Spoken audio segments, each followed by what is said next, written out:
جی السلام علیکم ناظرین، آج ڈسٹرکٹ بار ایسوسیشن گجرانوالہ کے الیکشن سے اور اس کے نتائج جو وہ آگے ہیں، اور شرافت علی نارا صاحب جو ہیں وہ سال 2025-26 کے لیے صدر منتخب ہوئے ہیں، اور راجہ عبدالمقید خان ایڈوکیٹ جو ہیں وہ جنرل سیکرٹری منتخب ہوئے ہیں۔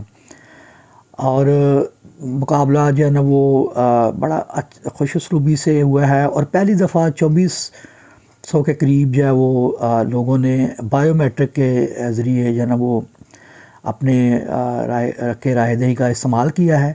اور عظیم بھٹی صاحب جو ہیں وہ چیئرمین تھے اس الیکشن پروسیس کے، اور ان کی ٹیم ان کے ساتھ انہوں نے بڑی جانفشانی سے کام کیا۔ تو میں آپ کو پوری تفصیل بتاتا ہوں کہ کتنے جو ہے نا وہ ووٹس لے کر جو ہے نا وہ یہ لوگ منتخب ہوئے ہیں۔ سب سے پہلے نارا صاحب کی بات کریں تو جو صدر منتخب ہوئے ہیں شرافت علی نارا صاحب، انہوں نے جناب 1196 ووٹ لیے ہیں، اور ان کے مد مقابل عرفان یوسف رائے صاحب جو ہیں انہوں نے 1084 ووٹ حاصل کیے ہیں۔ جنرل سیکرٹری کی سیٹ کے لیے راجہ عبدالمقید خان نے پہلا مقابلہ بڑا کلوز آلموسٹ ہم کہہ سکتے ہیں کانٹیسٹ رہا ہے، تو دوسرے میں جو ہے نا وہ کافی مارجن سے جیتے ہیں راجہ عبدالمقید خان، انہوں نے 1052 ووٹ لیے ہیں، جبکہ ان کے مد مقابل رضوان گل صاحب نے 693 ووٹ حاصل کیے ہیں۔ تو اس طرح سے یہ جو مین جو دو سیٹیں تھیں ان کا یہ رزلٹ رہا ہے۔ اور باقی جو ہیں وہ سینئر نائب صدر سینئر نائب صدر ہیں وہ مس روحی مقبول چودھری منتخب ہوئی ہیں۔ نائب صدر کے لیے محمد عرفان رفیق جو ہیں وہ منتخب ہوئے ہیں۔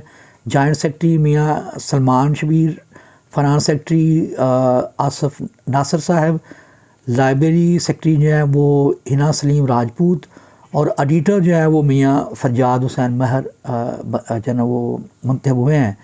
تو پنجابی پوائنٹ کی طرف سے منتخب ہونے والوں کے لیے ایک تو نیک خواہشات کا اظہار، اور ہارنے والوں کے لیے ہارڈ لک، نیکسٹ ٹائم دوبارہ کوشش وہ کر سکتے ہیں۔ But now the ball is in the court of winning people, کہ نارا صاحب اور ان کی ٹیم جو ہے انہوں نے جو ساتھی وکلاء سے وعدے کیے ہیں ان کی فلاح و بہبود کے لیے وہ ان کو پورا کریں، اور جو ہے نا وہ میرٹ پر جو ہے نا وہ عدلیہ کو چلانے کے لیے اپنا رول جو وہ ادا کریں۔ جی بہت شکریہ۔